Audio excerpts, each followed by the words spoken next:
चलिए बच्चों, तो आप लोग देखिए, इस तरह का क्वेश्चन मिले तो कैसे बनाएंगे, जो आप लोग ध्यान से देखिए, ठीक ना।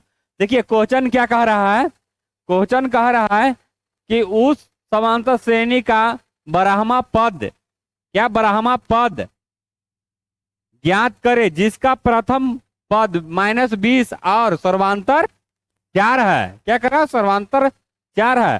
तो देखिए उस समांतर श्रेणी का बारहवां पद यानी क्या है। चलिए यहाँ,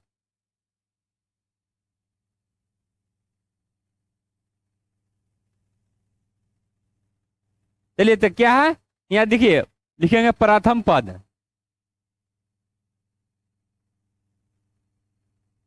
पद देखिए, प्रथम पद क्या है, आपका प्रथम पद है -20, यानी इसको हम ए कहते हैं। क्या कहते हैं, ए।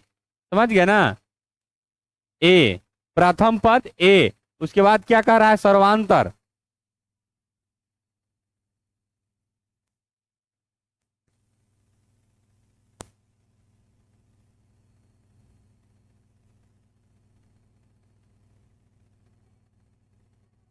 सर्वांतर क्या है, 4। उसके बाद एन, एन क्या है, 12।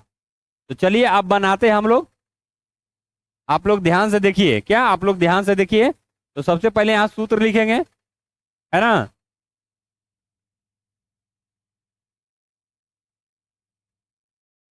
ध्यान से देखिए आप लोग।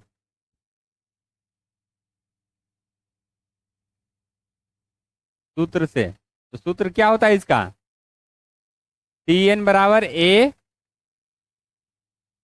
Plus N -1 bracket D. देख रहे हैं ना आप लोग,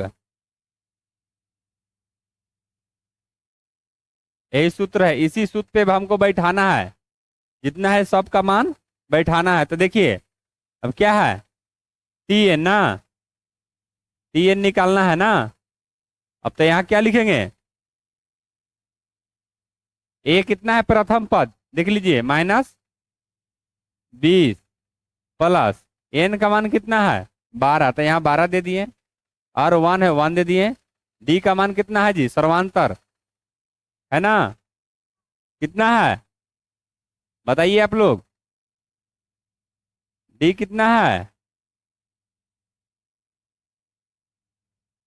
4। समझ गया ना, क्या है, 4। अब चलिए इसको हल करते हैं। अब कितना हो गया, -20, घटा दीजिए इसको, तो 11 गुने 4, टी एन बराबर क्या हो गया, माइनस, इसको गुना कीजिए, कितना हो गया, कितना हो जाएगा बताइए आप लोग, 44। इसको घटा दीजिए, अब कितना हो गया, घटा के था 24। यानी टी एन क्या कह रहा था, सर्वान उस समांतर श्रेणी का बारहवां पद ज्ञात करे जिसका प्रथम पद -20 और सर्वांतर डी है। तो क्या आ गया, बारहवां पद क्या आ गया, 24। समझ गए। तो आप लोग इस तरह से बनाइए और समझिए, देखिए कि किस तरह से बना है। जो कह रहा था वो यहाँ निकल गया, ठीक ना। उस समांतर श्रेणी का बारहवां पद ज्ञात करे, तो बारहवां पद क्या है, 24 है। तो आप लोग इस तरह से निकालिए और समझिए और देखिए कि किस तरह से बना है। तो चलिए इसी तरह हम नेक्स्ट क्लास में और इसी तरह के हम बताएंगे। जय हिंद, जय भारत।